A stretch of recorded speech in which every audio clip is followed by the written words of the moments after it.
আমরা আপনাকে সম্মান করে, আমরা আপনাকে শ্রদ্ধা করে, বিগত ফেসিবাদী আমলে আপনি জুলুমের শিকার হয়েছেন, কিন্তু আপনি জালেম হয়ে উঠবেন না। চাকসু নির্বাচনের জন্য 20 তারিখ নির্ধারিত করা হয়, কিন্তু এরপরও আবার সে উপর থেকে সে আমাদের লিডার নামে খ্যাত যে নেতা, আমরা শুনতে পেয়েছি তার নির্দেশে এই নির্বাচনকে স্থগিত করার জন্য অপপ্রয়াস শুরু হয়েছে।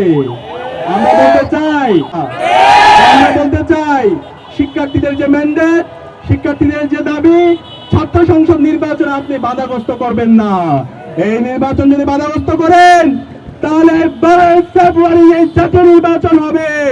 সেই নির্বাচনে বাংলাদেশের মানুষরা আপনাদের পরিণতি দেখিয়ে দিবে। আমরা চাই না আপনাদের বনাম ছাত্র সমাজ এই ধরনের একটা সাংঘর্ষিক পরিষদ তৈরি হোক।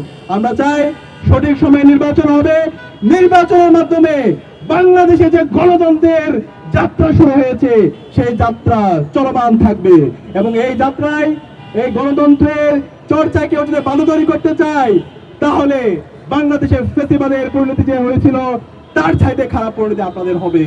আমি অনুরোধ করব বাংলাদেশের সকল ছাত্র সংগঠনগুলোকে, ফেসিবাদ বিরোধী যারা আন্দোলন করেছে তাদেরকে, যারা নির্বাচন বানচাল করার চেষ্টা করছে, যারা মব ভায়োলেন্স তৈরি করার চেষ্টা করছে, যারা শিক্ষার্থীদের অধিকার থেকে তাদের হরণ করার চেষ্টা করছে, তাদের বিরুদ্ধে আপনাদের প্রতিবাদ প্রতিরোধ জারি রাখতে হবে। আমরা আশা করছি চাকসুর যে নির্বাচনের তারিখ হয়েছে সেই নির্ধারিত তারিখে নির্বাচন হওয়ার মাধ্যমে বাংলাদেশের গণতন্ত্র বিজয় হবে ইনশাআল্লাহ। ইনকিলাব জিন্দাবাদ।